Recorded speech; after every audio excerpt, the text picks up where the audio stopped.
Hola oyentes de Radio Sefarad, como cada semana volvemos a subir nuevos libros de filosofía judía a nuestro anaquel de la mano de Pablo Dreisig. ¿Qué tal, Pablo? ¿Qué tal, querido Jorge? ¿Cómo estás? Muy bien, y hoy con un clásico, ¿no?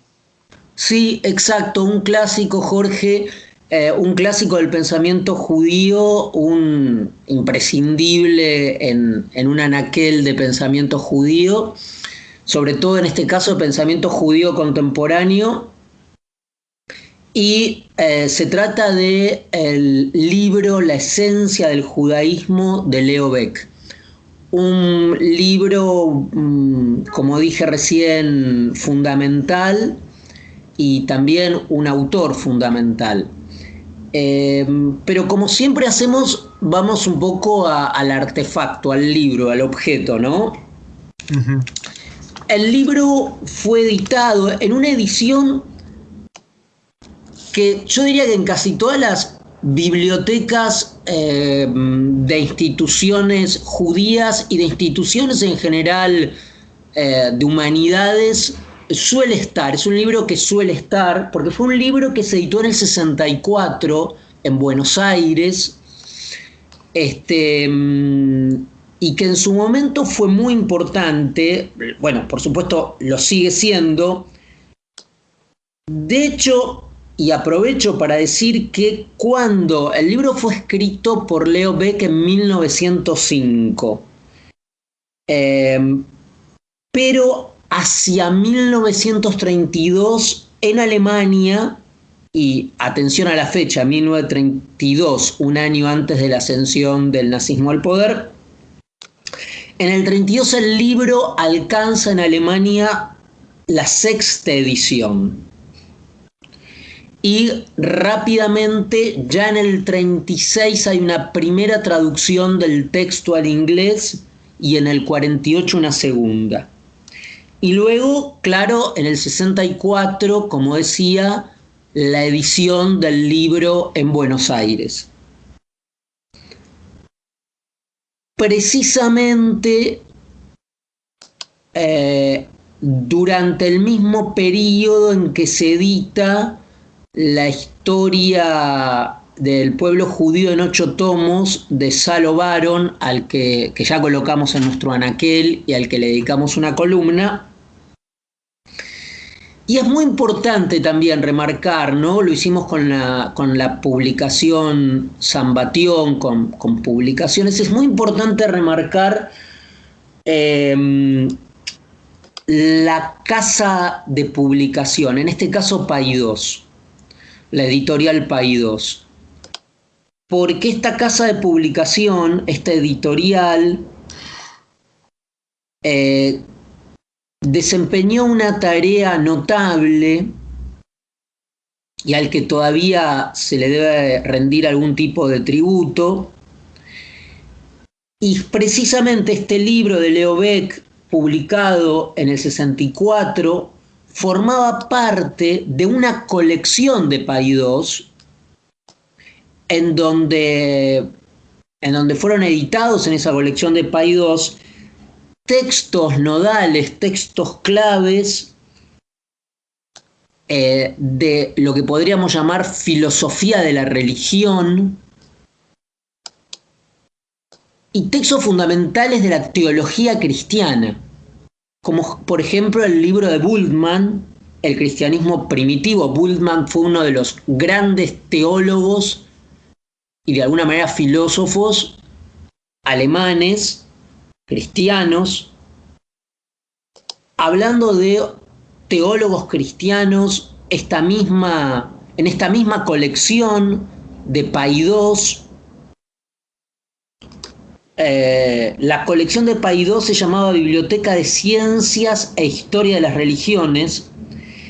Además del libro de Bultmann, esta colección publicó el texto de otro gran teólogo cristiano, Tillich, llamado La Era Protestante, y esta colección estaba dirigida por nada más y nada menos que el rabino Marshall Meyer. Quiere decir que para dar cuenta de la vivacidad del mundo intelectual en Argentina y como un polo de la vida cultural iberoamericana, y sobre todo también en temática judía, en bibliografía judía, pero en filosofía de la religión, atender entonces a esta actividad editorial en 1964 de la casa editora Paidós.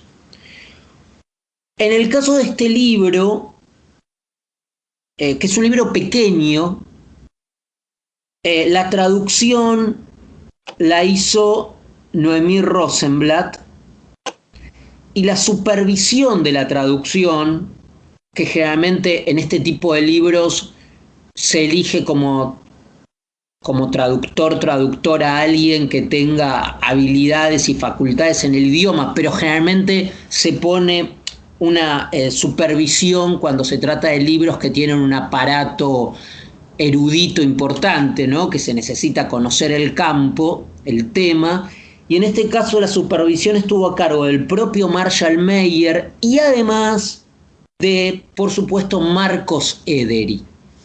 Así que tenemos un objeto, un libro objeto en sí mismo que condensa todo el espíritu de una época y un hito, un mojón en la historia intelectual argentina y del pensamiento judío en Iberoamérica y en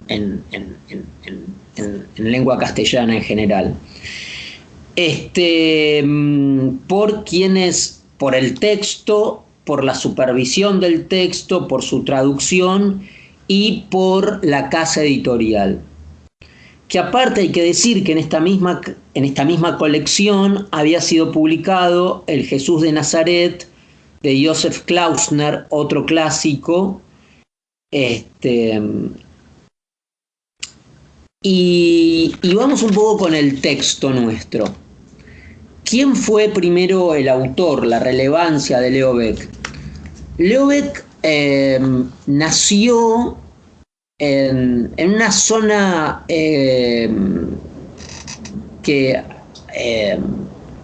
en esa época pertenecía a Alemania, la zona de Posen, que sería la Gran Polonia, digamos, una zona límite entre Polonia y Alemania, y nació a finales del 1800, yo creo que en el 1873 o 1874.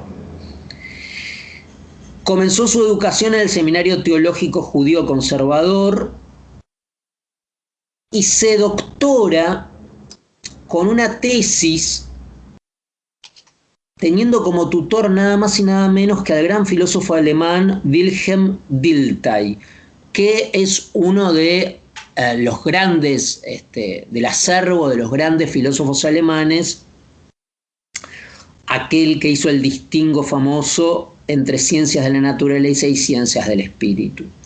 Luego Leo Baeck, aparte de tener estos estudios en filosofía nada más y nada menos que con Dilthey, se desempeña como rabino en Düsseldorf, en Berlín,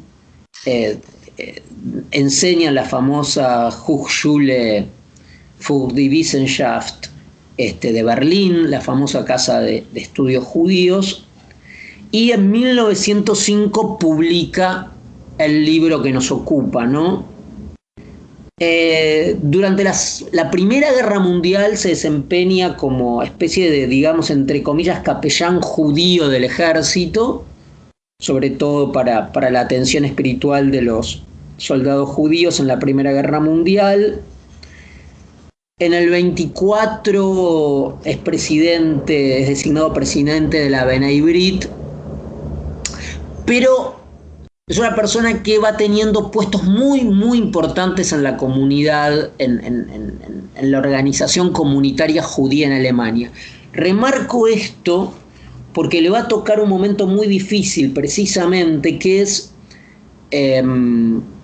la presidencia de una de las organizaciones más importantes que ha agrupado a los judíos alemanes y que cuando llega la Kristallnacht, se disuelve, esta organización se autodisuelve, pero de alguna manera los nazis, o las autoridades nazis, mejor dicho, comienzan desde arriba, a controlar, a alentar esta organización, controlándola, y Leo Baeck queda como presidente de la asociación.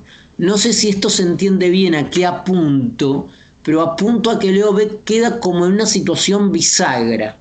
Es decir, voy a ser más explícito porque es una cuestión éticamente compleja. Digamos que queda en esas situaciones, en ese lugar difícil que ha ocurrido a lo largo de muchos otros ejemplos en la historia, en que un dirigente debe elegir entre renunciar o intentar negociar y salvar lo que se pueda salvar mientras tanto, ¿no? Bueno, esa situación un poco liminar y ambigua, no ambigua como ambigüedad ética, sino ambigua en el sentido de que tiene que negociar en un lugar muy difícil. Fue la ocasión para que Hannah Arendt apuntara con críticas muy crueles al desempeño institucional durante esos años a Leo Baeck. Yo creo que críticas demasiado crueles que fueron contestadas luego por Gershon Scholem en una correspondencia a la propia Hannah Arendt. Bueno, precisamente Leo Baeck es deportado, si no me equivoco, en el 43 a Theresienstadt, y allí se produce nuevamente este problema, ¿no? Se agrega otro. Leo Baeck, por los testimonios recogidos y hasta donde se sabe, había sido partidario de no decir a los deportados el destino final que les esperaba, porque le parecía que eso podía ser más cruel. Y ese también fue un punto muy discutido del desempeño en el campo de Leo Baeck, discutido desde perspectivas históricas y filosóficas, y todas atendibles, ¿no? De todas maneras, sí, durante su internación en el campo, él llevó a cabo justamente tareas de conferencias culturales, y muchos testimonios dan cuenta de que fueron esas actividades proactivas de nuestro filósofo los que mantuvieron la esperanza de muchos y permitieron sobrevivir a muchos en un ambiente circundante nihilista y de desesperación. Bien, cuando termina la guerra, él se traslada a Londres, parte de su familia, creo sus dos hermanas mueren en el gueto. Termina la guerra, él va hacia Londres, donde comienza a trabajar en el reformismo, en las instituciones judías reformistas de Londres, y luego llega a ser presidente de la Unión Mundial para el Judaísmo Progresista. O sea que fue un hombre de cargos, digamos, aparte de pensamientos, ¿no? Un hombre de instituciones. El trabajo...